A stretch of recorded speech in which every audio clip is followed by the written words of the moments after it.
Guys, isang magandang araw po sa inyong lahat. Ako nga po pala si Annalisa Di Castro Mendoza. I-share ko po sa inyo ang aking first time na paggawa ng portfolio. Tana at samahan niyo po ako.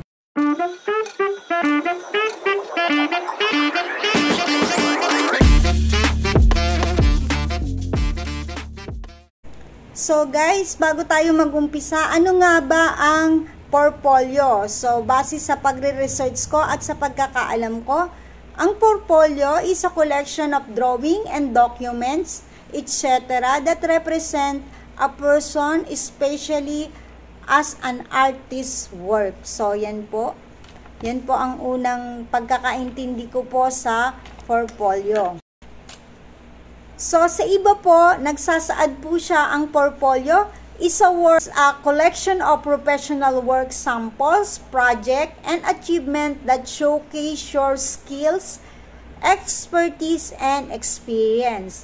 It can be in a various formats such as a physical portfolio, a digital portfolio, or in a website.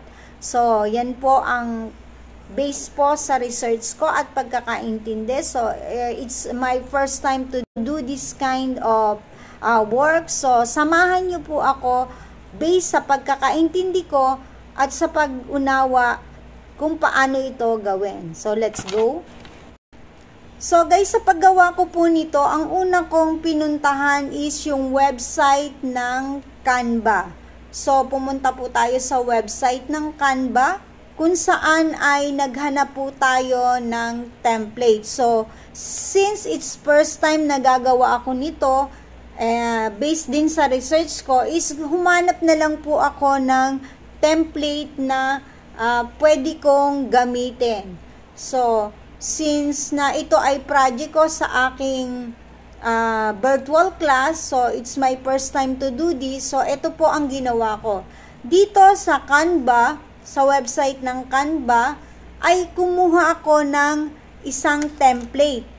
So, yan po. At ito ay pinilapan ko na lamang. So, ang ginawa ko, eto, kumuha ko ng isang template, kung makikita nyo.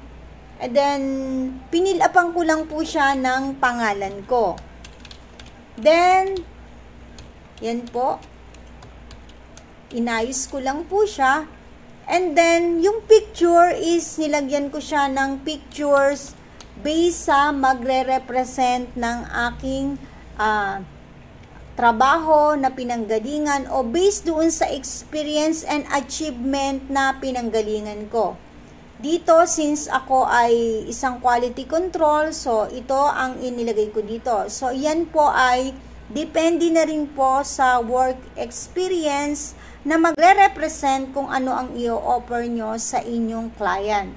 So, yan po ang ginawa ko.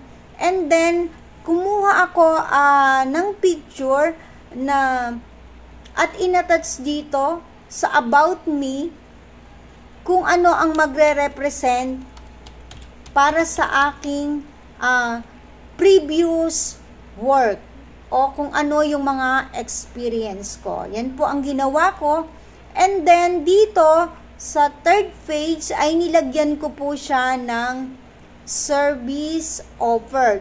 So, sa service offered, dito ay inilagay ko kung ano yung kakayahan ko.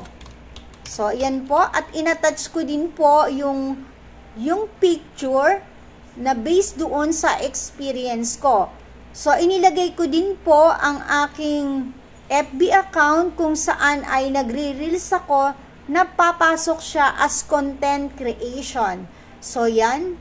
Inattach ko rin po ang isang video kung saan nagpapakita ng paggawa ko ng aking mga content. At doon ay ipinaliwanag ko sa kabilang side kung ano yung aim ko sa aking mga creation. So, dito naman po sa pangalawa ay merong akong inilagay na mga based doon sa experience ko sa trabaho. So, yan, inilagay ko rin po kung ano yung based doon sa ginawa ko sa template ko, inilagay ko yung mga kakayanan ko.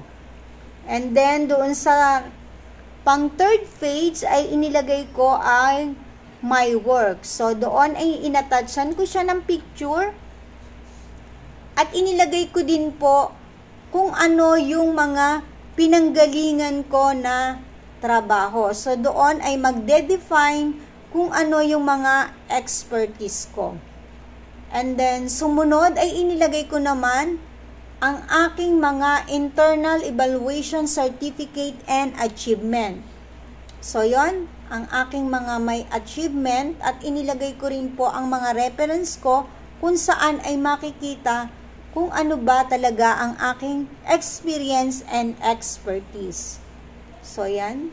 Nilagay ko dito yung aking mga internal evaluation, certificate, and achievement. So, para iyan ay makita ng client na kung ano yung expertise ko at makita yung aking mga previous experience. So, yan po.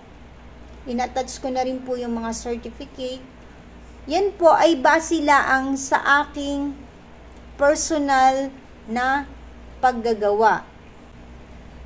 And then sa huli ay inilagay ko po dyan ang aking, meron po akong nilagay dyan na personal tagging. So kung makikita nyo po, nilagyan ko siya ng let your dreams take you to amazing places. So depende na rin po yan sa inyo kung anong gusto nyong ilagay dyan. And then next sa huli ay inilagay ko,